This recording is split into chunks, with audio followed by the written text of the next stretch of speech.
এবার শাশুড়িকে ধর্ষণের অভিযোগে জামাইকে গ্রেপ্তার করেছে র‍্যাব। দর্শক, এ বিষয়ে বিস্তারিত থাকছে ভিডিওতে, তাই অনুরোধ করব ভিডিওটি না টেনে সম্পূর্ণ দেখার।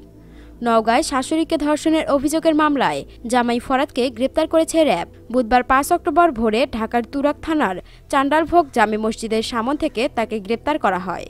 ফরাদ নওগাঁ সদর থানার দুবলহাটি বনগা গ্রামের মৃত মান্নানের ছেলে। র‍্যাব ৫ নাটোর ক্যাম্প থেকে পাঠানো এক সংবাদ বিজ্ঞপ্তিতে এ তথ্য জানা গেছে। ফরাদকে নওগাঁ সদর থানায় হস্তান্তর করা হয়।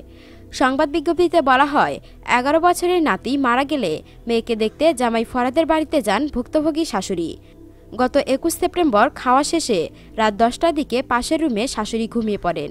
রাত ৩টার দিকে ফরাদ চুপিসারে তার শাশুড়ির রুমে গিয়ে তার স্পর্শকাতর স্থানে হাত দেয়। ভুক্তভোগী বুঝতে পেরে তার মেয়েকে ডাক দেওয়ার চেষ্টা করলে ফরাদ মুখ চেপে ধরে এবং মেরে ফেলার ভয়ভীতি দেখিয়ে ইচ্ছার বিরুদ্ধে জোরপূর্বক ধর্ষণ করে। ভুক্তভোগী ভয়ে ও লজ্জায় কাউকে বিষয়টি জানায়নি। পরদিন বিকেল ৪টার দিকে ভুক্তভোগী শারীরিকভাবে অসুস্থ হলে বিষয়টি তার মেয়েকে জানায় এবং নওগাঁ সদর হাসপাতালে ভর্তি হয়ে চিকিৎসা নেন। পরে ভুক্তভোগী বাদী হয়ে নওগাঁ সদর থানায় মামলা দায়ের করেন। দর্শক, মানুষ কতটা নিচে নামলে এমন কাজ করতে পারে?